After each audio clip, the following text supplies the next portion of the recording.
Peggy 18.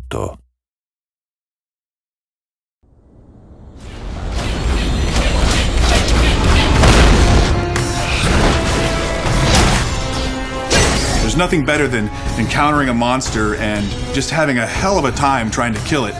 And you finally triumph and you have that sense of accomplishment. You know, there may be 10 ways to defeat this enemy. One way is the best, and you figuring that out is what makes that exciting. I think one of the challenges in making a new fantasy world that's unknown to players is it needs to feel familiar without being just a clone of things that are done before. Get it? Yep. All right. We've sort of taken a very dark spin on some of the classic creatures you might expect to find in a fantasy game. As if we didn't have enough troubles. As an animator, we have some great creatures in the game that are super fun to hand key. We look at references, spiders and alligators, reptiles, birds, all these things. And it's going on the stage and shooting all day in motion capture.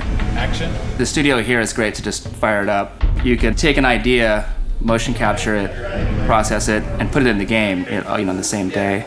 Run for it! We're trying to give the player an experience of wanting to move through the areas and kill all the creatures that are stopping them, not just for the sake of killing the creatures, but to find out what's going on. Somebody please! Help me! We have a core creature, which is the Wargar. Their race is kind of what was underneath this town. And somehow they got perverted. Something happened. They're kind of reptilian looking, and we kind of just try to creep them out a little bit. So you look at tarantulas and just get that kind of feel. Their deepest desire is to become like spiders. As you fight them, you start to see more and more strange variations on them until eventually you come upon an infected. And an infected has actual spider legs. You come up to him and you start to realize, hey, this guy's got magic. And he's also teleporting all over the place. So you're like, you're just about to shoot him and he goes off to another place. Fast, threatening, super intense, kind of creepy, pretty effective. Great. More bugs. I like the Minotaur, because they charge the crap out of you.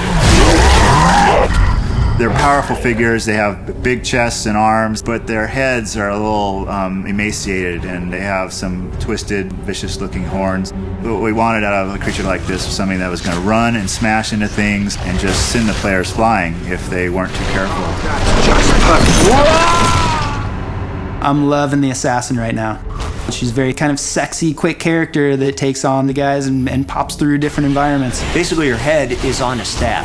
And she also teleports, like the infected Wargar. What she does is she'll place this staff in the world, and you're like, what the hell's going on? Next thing you know, this staff is fighting you, and she's fighting you.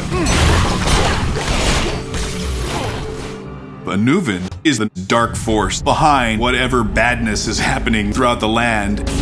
But it's not clear at all what it is that he's really up to.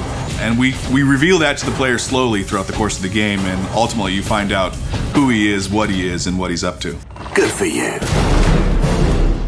When you walk into arena, you have to take the time to look at the enemies that are there and what their strengths and weaknesses are, and then figure out what is your best strategy to go in there. It's not going to be the same every time. You're going to have to use some tactics and some planning. Because the best combat to me is one where I'm using my brain and I'm thinking of the trade-off. Action, chaos, then you take a breather and you get a story moment, and then it leads you on your path. I think overall it's just this really rich experience. It's a great world to delve into.